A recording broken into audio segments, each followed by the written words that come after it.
Are you thinking about starting a cleaning franchise in 2021? Well, you're going to want to watch this video because I'm going to give you 3 things that you must consider before making your investment. Coming up next.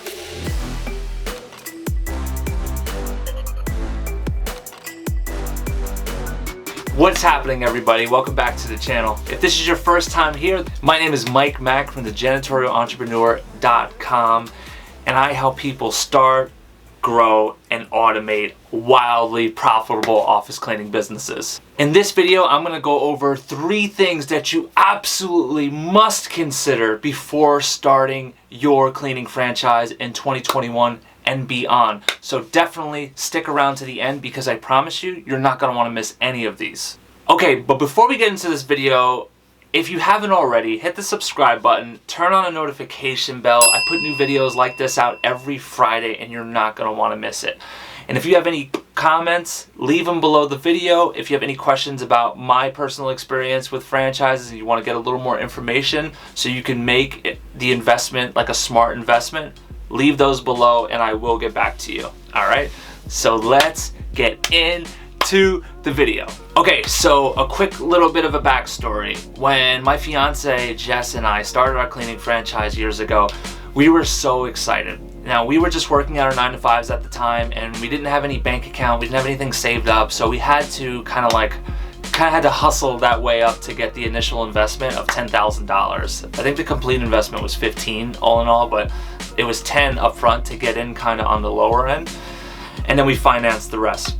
So we just worked our butts off because all we wanted nothing more in this world to be free from our 9-to-5s and to actually be in control of our lives and not have to answer to a boss. You know, we wanted to answer to ourselves. The dream for us was to be not only successful, but if we ever needed to take a day off because we just weren't feeling it, that was fine. You know, we didn't have to, convince a boss of please let me have the day off, sir, please. I didn't want to have to do that.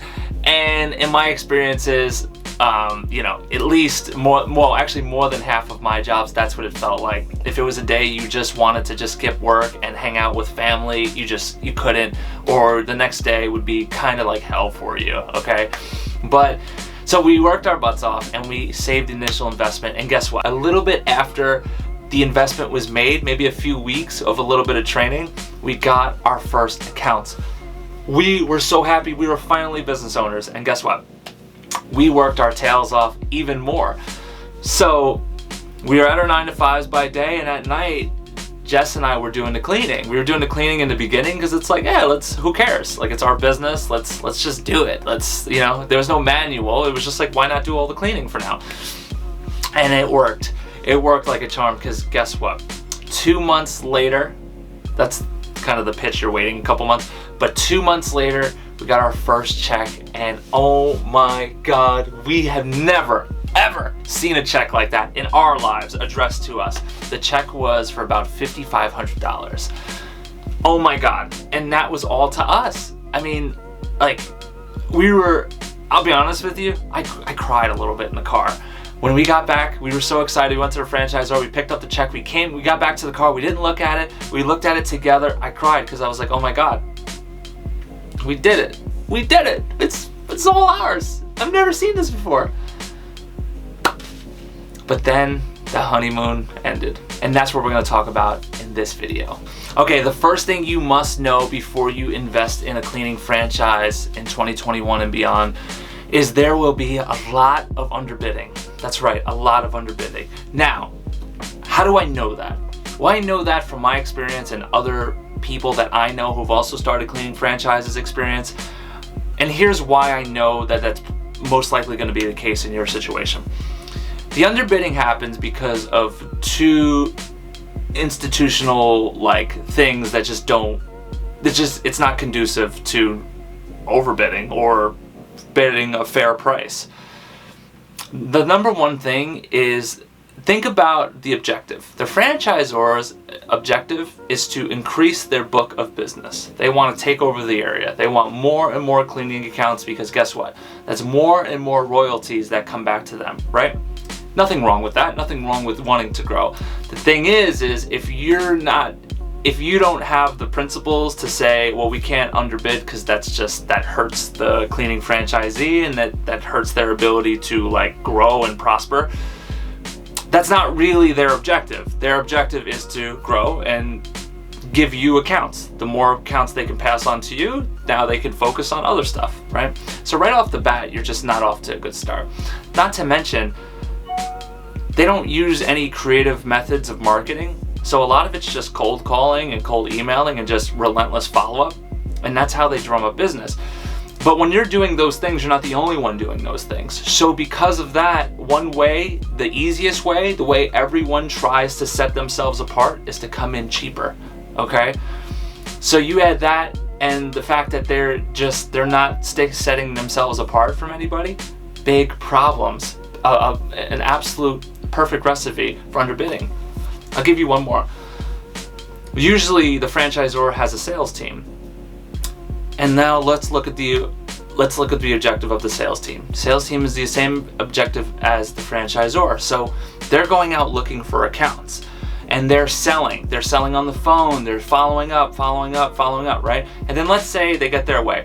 Now they go bid on these accounts.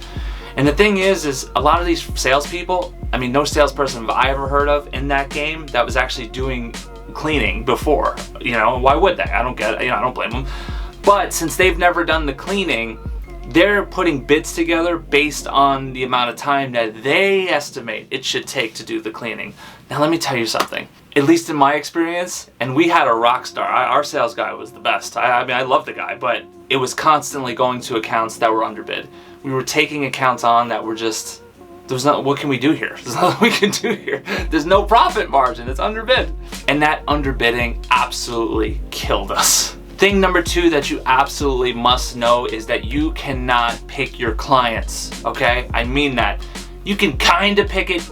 So how it works is you have an account, they'll call you and say, hey, we have a new account lined up in this area. It's about, it's 10,000 square feet. It's going to be about $5,000 a month. Are you interested? Now your first thought was probably my first thought was like, okay, cool. When can I see it? It's like, no, you can't see it. I mean, I could tell you more about it, but you can't see it.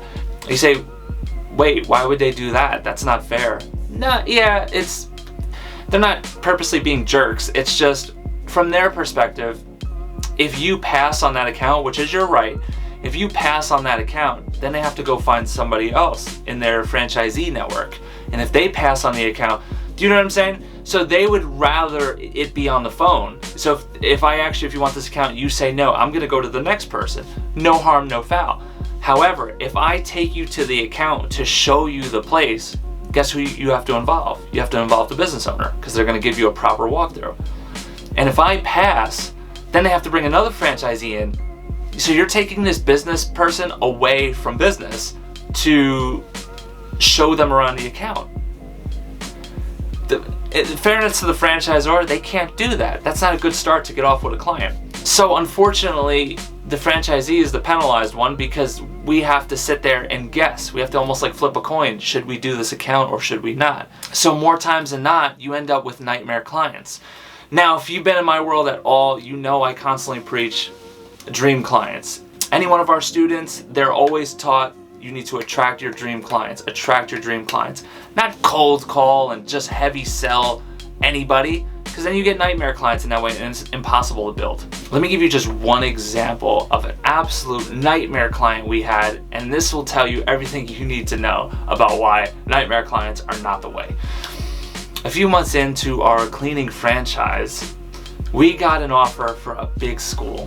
It was $6,000 per month. Now for us, our previous biggest account at that point was only $2,100, which was a big account for us at the time. We took the school in a heartbeat. We said, yes, let's do it. Let's do it. It was one of the worst decisions we made. Now, how could we have known? Well, in retrospect, looking back, there was no way to really know. Because when we met the director at the school a day later, and she was tough, but she was fair. She was very tough. They were very unhappy with their last cleaner, and they were just looking for a change, and they just wanted someone who will do what the contract said, right? And that was us. We were ready. And guess what?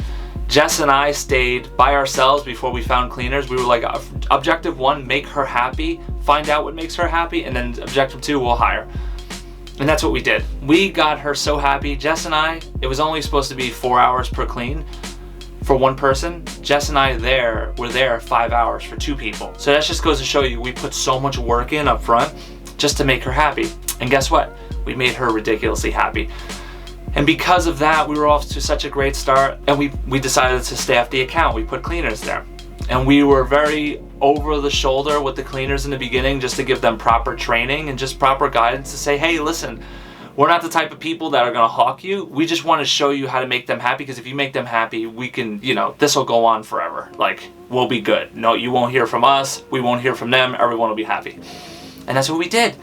And things were great. So you may say, so how did this become a nightmare client? I'll tell you how. The director, our wonderful director, got a promotion, and she was moved to a different office on a side of town that was closer to hers. We were so sad to see her go. Then she was replaced by another director. But this director had a brother who also had a cleaning business, and she was trying to get her brother this account. Now, we didn't know this at the time, of course. At the time, we thought, this person's coming in, and it's like, we can't please her. We're trying everything. We're spending more time than we can pay. We were eating into our own profits to pay our cleaners more money just to get her happy, because if we could say, okay, at least if we can get her happy, we can figure it out on the back end. Another mistake. You'll never figure it out on the back end. But we tried and tried and tried. And the more we tried, the more pushback we got. It started getting so spiteful that even the teachers were involved. The teachers were leaving all their chairs down, which may not seem like a big deal, but in the school with like 1,000 chairs, picking up all those chairs when part of the contract says is you clean your tables, you stack your chairs, we come and do the rest of the school. They were leaving all their chairs down, which made it so crappy. It kept cleaners there a lot longer than they should have been. They were already there longer than they should have been, but doing stuff like that was even worse. But that's okay. We just said, okay, we'll pay you the money, just please stack the chairs, and we're gonna get this right. We were so, bright-eyed, bushy-tailed, first-time entrepreneurs. We were like, let's make it work. No matter what we gotta do, let's do it. And it didn't work, because the more we did, the more they pushed. It was a school, so towards the end of the day, when the kids would go relieve themselves, it was like nobody was flushing toilets anymore. And it was like, oh my God, but it was like, let's push through, let's push through, let's push through. And then it was getting to the point where they were purposely blocking our cleaning closet with just garbage and stuff that they know shouldn't have been there, especially when all you have to do is walk out of the door and drop the garbage where it's supposed to go. They were just dropping all the garbage there. They were leaving dirty tissues all over the place. It was just so terrible. So guess what? Here's why it sucks royally. Because we were franchisees and not independently owned, if this was for my current office cleaning business, I'd be like, peace. Either increase the price for what you actually want or deuces. That's it. No harm, no foul. But since we were franchisees, we did not have that freedom. Because you know why? That account cost us $24,000. That's right. That account cost us $24,000, so we couldn't walk away. If we walked away, we would still owe $24,000 to our franchisor.